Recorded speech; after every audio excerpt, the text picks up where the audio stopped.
ஏஐயோட Godfather Jaffrey Hindon அப்படிங்கிறவர் வந்து என்ன சொல்றாரு ஏஐ பத்தி. இன்னைக்கு இருக்கு நான் சொன்ன மாதிரி இன்னைக்கு நம்ம யூஸ் பண்ணக்கூடிய நிறைய ஏஐ டூல்ஸுக்கு முக்கியமான நபர் இவர் தான். அதனால தான் காட்ஃபாதர் ஆஃப் ஏஐ அப்படின்னே சொல்றாங்க. இவர் கூகுள்ல வந்து வேலையே பார்த்துட்டு இருந்தாரு. ஓகேவா? ஸோ ரொம்ப நாலேஜபிளான ஒருத்தர், ஏஐ வந்து இன்னைக்கு இருக்கிற ஃபார்முக்கு உருவாக்குன ஒருத்தர், கூகுள்ல இருக்கக்கூடிய ஜெமினி இதுலலாம் வந்து இன்வால்வ் ஆகியிருக்காரு.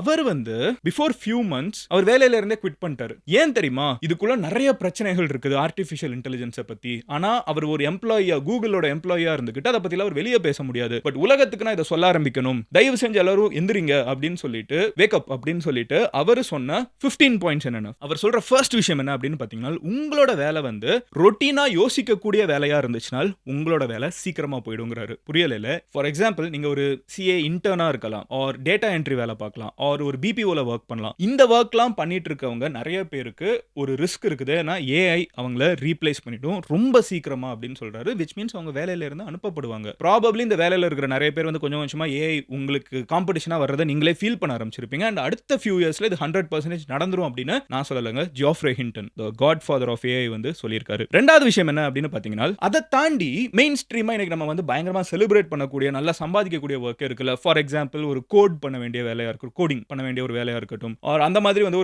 ஒரு பெரிய கான்டென்ட் ரைட்டரா இருக்கட்டும், பிளாக் எழுத வேண்டியதா இருக்கட்டும், ஒரு ஆட்வர்ட்ஸ் புஷ் பண்ண வேண்டியவங்களா இருக்கட்டும். இந்த மாதிரி நம்ம வந்து ஒயிட் காலர் போட்டு இன்னைக்கு வந்து ஒரு ஐடி கம்பெனில வேலைக்கு பார்க்கறவங்களோ இல்ல ஒரு பிசினஸ் அனலிஸ்டா இருக்காங்களோ, அந்த மாதிரி இருக்கக்கூடிய அந்த எஸ்இஓ அனலிஸ்ட், அந்த மாதிரி இருக்கக்கூடிய நிறைய வேலைகளை வந்து 10 பேர் பண்ண வேண்டிய வேலையை ஒருத்தங்க பண்ணிட்டு போயிடுவாங்க. ஸோ ஒரு செட் ஆஃப் வேலையை வந்து கம்ப்ளீட்டா ஏஐ சாப்பிட்டுரும். இன்னொரு சைடு வந்து 10 பேர் ஒரு கம்பெனில எடுத்து 10 பேருக்கும் வந்து ஒரு 50,000 ரூபாய் 50,000 ரூபாய் கொடுத்து இத்தனை பேரை வேலைக்கு வைக்கிறது பதிலா ஒரு 500 ரூபாய் கொடுத்து ஒரு ஏஐ பாட் வந்து நம்ம வாங்கி வச்சிட்டோம்னா 10 பேரோட வேலையை அது ஒண்ணு பண்ணிடும். ஸோ இவங்களோட வேலையுமே வந்து இஸ் அட் ரிஸ்க் அப்படின்னு வந்து அவர் சொல்லியிருக்காரு. அப்போ மூணாவது என்ன சொல்றாருன்னு பாத்தீங்கன்னா, என்ன எல்லா வேலையும் ரிஸ்கான்னு கேட்டீங்கன்னா மூணாவது பாயிண்ட் தான் சொல்றாரு. சில பேரோட வேலை எத்தனை வருஷம் ஆனாலும் ஈஸியா போகாது அப்படின்னு சொல்லிட்டு சில பேரை சொல்றாரு. அது தயவு செஞ்சு சொல்லு, அந்த வேலை என்னன்னு கத்துக்கிட்டு நான் இப்பவுமே போறேன்னு தானே நீங்க யோசிப்பீங்க. அவர் யாரை தெரியுமா சொல்றாரு? பிளம்பர்ஸ், மெக்கானிக், குக், அப்புறம் வந்து ஷெஃப்ஸ். பேசிக்கா இந்த மாதிரி லேபர் பண்ணக்கூடியவங்க இருப்பாங்கல்ல, ஆக்சுவலா வந்து அவங்களோட கையை வச்சு, அவங்களோட கையினால ஒரு வேலை நடந்துட்டு இருக்கும்ல.